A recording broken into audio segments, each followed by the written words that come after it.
नमस्कार दोस्तों, स्वागत है आपका हमारे चैनल टेक्निकल कहानियां में। दोस्तों, आप सभी रेलवे स्टाफ को जैसा पता ही है कि प्रमोशनल एग्जाम्स जो होते हैं उनमें लीव रिलेटेड क्वेश्चंस पूछे जाते हैं। आज हम देखेंगे कि एलएपी से रिलेटेड क्या-क्या इंपॉर्टेंट क्वेश्चंस पूछे जाते हैं। अगर आप इन क्वेश्चंस को देख लेते हो तो इससे बाहर कोई भी क्वेश्चन एलएपी से रिलेटेड आपके प्रमोशनल एग्जाम में नहीं पूछा जाएगा, इसकी गारंटी है। चलिए पहला क्वेश्चन देखते हैं। What is the standard annual entitlement of LAP for a permanent और टेम्पोररी रेलवे सर्वेंट। यानी कि अगर कोई रेलवे सर्वेंट है, चाहे टेम्पोररी हो या टेम्पोररी हो या परमानेंट हो, तो वो कितने एलएपी के लिए एंटाइटल है एक कैलेंडर ईयर में। तो एक कैलेंडर ईयर में रेलवे एम्प्लॉय को 30 डेज एलएपी मिलती है। नेक्स्ट क्वेश्चन है, how is LAP credited to railway servants account each year. यानी एलएपी रेलवे सर्वेंट के अकाउंट में किस प्रकार से क्रेडिट की जाती है, उसका तरीका क्या है। तो जैसा मैंने आपको डिटेल वीडियो में भी समझाया था कि एलएपी हमेशा 2 इंस्टॉलमेंट में क्रेडिट की जाती है और प्रत्येक इंस्टॉलमेंट के दौरान आपके खाते में 15 एलएपी जुड़ती है। पहला इंस्टॉलमेंट आपको मिलता है 1 जनवरी को, दूसरा इंस्टॉलमेंट मिलता है 1 जुलाई को। यानी 1 जनवरी को आपके खाते में 15 एलएपी आ जाती है, फिर 1 जुलाई को 15 दिन और आपके खाते में आ जाते हैं। तो कुल 30 दिन एलएपी के लिए आप एंटाइटल्ड होते हैं। नेक्स्ट क्वेश्चन है, what is maximum limit for accumulation of LAP. जैसा कि आपको पता है कि एलएपी जो है उसको आप जमा कर सकते हो, एक्युमुलेट कर सकते हो, लेकिन आप मैक्सिमम कितना अपने खाते में जमा कर सकते हो। तो मैक्सिमम 300 दिनों का एलएपी आप अपने खाते में जमा कर सकते हो। When encashing LAP while availing a pass or PTO, what is the maximum number of days that can be encashed at one time? यानी कि जैसा सभी रेल कर्मचारियों को मैंने बताया था अपने डिटेल्ड वीडियो में कि आप अपने कुछ एलएपी को एनकैश भी करा सकते हो। एनकैश कराने के लिए आपको पास या पीटीओ लेने की जरूरत होती है और छुट्टी लेने की जरूरत होती है। तो क्वेश्चन में पूछ रहा है कि आप एक बार में कितने एलएपी को एनकैश करा सकते हो। तो दोस्तों, आप एक बार में 10 एलएपी को एनकैश करा सकते हैं। अगला सवाल है कि to encash LAP during service, what is the minimum balance that must remain in the leave account after the encashment and the leave itself. यानी कि जब आप एलएपी इनकैश कराना चाहते हो तो उस समय आपके खाते में मिनिमम कितनी एलएपी होनी चाहिए। तो दोस्तों, आपके खाते में ये छुट्टी का पीरियड काटने के बाद कम से कम 30 एलएपी आपके खाते में बचनी चाहिए। यानी जब आप एलएपी इनकैश करने के लिए आपको क्या है, पास पीटीओ लेना होता है और छुट्टी लेनी होती है। तो जब आप छुट्टी से लौट के आओगे तो उसके बाद आपके खाते में कम से कम 30 एलएपी बची होनी चाहिए। अगला क्वेश्चन है, what is maximum total number of days of LAP an employee can encash their entire career while in service.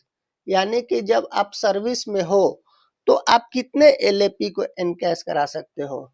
आप अपने पूरे सर्विस पीरियड के दौरान 10-10 दिन करके टोटल 60 एलएपी को एनकैश करा सकते हो। लेकिन 2 एनकैशमेंट के बीच में कम से कम 2 साल का ब्लॉक होता है। यानी एक बार आपने एनकैश कराया तो 2 साल तक फिर आप एनकैश नहीं करा पाओगे, उसके बाद फिर 10, और ऐसा करके 6 बार में आप टोटल 60 एलएपी एनकैश करा सकते हो। नेक्स्ट क्वेश्चन है, in the event of resignation what is maximum limit for LAP encashment. यानी कि अगर किसी ने सर्विस पूरी होने से पहले ही रिजाइन कर दिया, तो जब सर्विस पूरी होने से पहले आप रिजाइन कर देते हो तो आपको जो है 150 दिनों का ही आपको एलएपी का पैसा मिलेगा। ऐसे अगर आप अपनी पूरी सर्विस पीरियड के बाद रिटायर होते हो तो आप 300 दिनों का एलएपी का आपको पैसा मिलता है, लेकिन जब आप खुद से रिजाइन कर देते हो तो आपको 150 दिनों का ही पैसा मिलेगा, या फिर ये 150 दिन मैक्सिमम है, जितनी भी आपके एलएपी में आपके खाते में होगी उसका आधा का पैसा आपको मिलेगा। और मैक्सिमम चूंकि 300 दिन आप जमा करके रख सकते हो तो मैक्सिमम आपको 150 दिन का ही पैसा मिलेगा। नेक्स्ट क्वेश्चन है, for staff working in railway school what is advance credit of LAP पर हाफ ईयर। तो जैसे बाकी जो एम्प्लॉइज हैं उनको 30 एलएपी मिलती है, लेकिन स्कूल वाले जो स्टाफ होते हैं उनको साल में 10 एलएपी ही मिलती है, और वो 10 एलएपी भी 5-5 के 2 इंस्टॉलमेंट में मिलती है। उनको 5 क्रेडिट होता है 1 जनवरी को और 5 क्रेडिट होता है 1 जुलाई को। If a railway servant takes extraordinary leave, how much is the LAP credit for following half year reduced? यानी अगर कोई एक्स्ट्रा ऑर्डिनरी लीव में जाता है तो उसके अगले छमाही में पूरे 15 एलएपी क्रेडिट नहीं होते हैं, कुछ एलएपी कम क्रेडिट होते हैं। तो कितने कम क्रेडिट होते हैं? जो उसका एलएपी होगा वो 1/10 ऑफ ईओएल पीरियड, यानी जितना दिन उसने एक्स्ट्रा ऑर्डिनरी लीव लिया होगा उसको 1/10 से आप मल्टीप्लाई कर दे, और जैसे आपने 10 दिन का एलएपी लिया है तो 10 गुना 1/10 यानी 1 दिन का एलएपी कम हो जाएगा आपके खाते से, यानी आपको 14 एलएपी ही क्रेडिट होगा। अगर आपने 20 दिन का एक्स्ट्रा ऑर्डिनरी लीव लिया है तो 2 एलएपी आपके खाते से कम कर दिए जाएंगे। How many times in a year workshop staff can be granted half day LAP. जैसा कि आपको पता है कि जो ओपन लाइन में काम करते हैं वो कम से कम 1 एलएपी अप्लाई कर पाते हैं, लेकिन वर्कशॉप वाले जो स्टाफ होते हैं वो हाफ एलएपी भी अप्लाई कर सकते हैं, लेकिन हाफ एलएपी वो एक कैलेंडर ईयर में 6 ओकेजन्स में ही अप्लाई कर सकते हैं। अगला क्वेश्चन है, half day what is the maximum LAP that can be granted at one time for group A and B officer if the leave is spent outside India।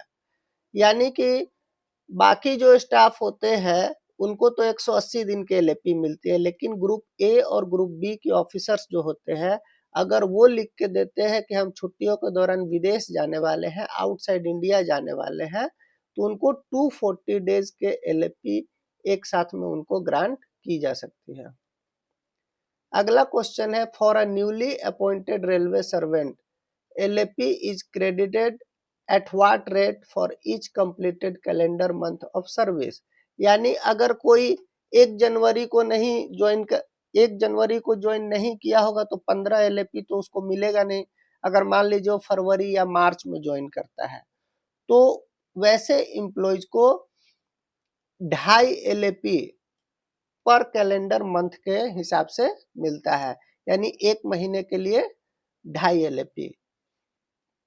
Next question है, unavailed joining time is credited to which leave account.